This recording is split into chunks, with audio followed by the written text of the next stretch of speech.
મન કી બાતમાં વડાપ્રધાન નરેન્દ્ર મોદીએ સીતાપુરની ડ્રોન દીદી સુનીતા દેવી સાથે વાત કરી. વડાપ્રધાને ડ્રોન દીદીના પરિવાર અને તેમના વિશે જાણ્યું.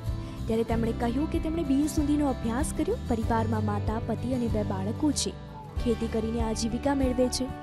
અલ્હાબાદની ફૂલપુર ઇફકો કંપનીમાં તેમણે ટ્રેનિંગ લીધી હતી અને સીતાપુર કૃષિ વિજ્ઞાન કેન્દ્રમાં પ્રથમ વખત ડ્રોન જોયું. PM મોદીએ તેમને પૂછ્યું કે તમે કેવી રીતે ટ્રેનિંગ લીધી. તેમણે જણાવ્યું કે તેઓ જ્યારે ગયા ત્યારે બીજા દિવસથી તાલીમ શરૂ થઈ. પહેલા થિયરી ભણાવવામાં આવી, પછી ક્લાસ શરૂ થયો. ડ્રોનના ભાગો શું છે, કેવી રીતે શું કરવું, આ બધી જ બાબતો શીખવવામાં આવી અને ત્રીજા દિવસે પેપર યોજાયું. જે બાદ સુનીતાએ કોમ્પ્યુટર પર પ્રશ્નપત્ર પણ સોલ્વ કર્યા. પહેલા વર્ગો ચાલ્યા, ત્યારબાદ પરીક્ષા લેવાઈ અને પછી પ્રેક્ટિકલ કરાયું. ડ્રોન કેવી રીતે ઉડાડવું, કંટ્રોલ કેવી રીતે હેન્ડલ કરવું, આ બધી બાબતો શીખવાડાઈ. સુનીતાએ જણાવ્યું કે વરસાદમાં સમસ્યા થાય છે. પાક મોટો થઈ રહ્યો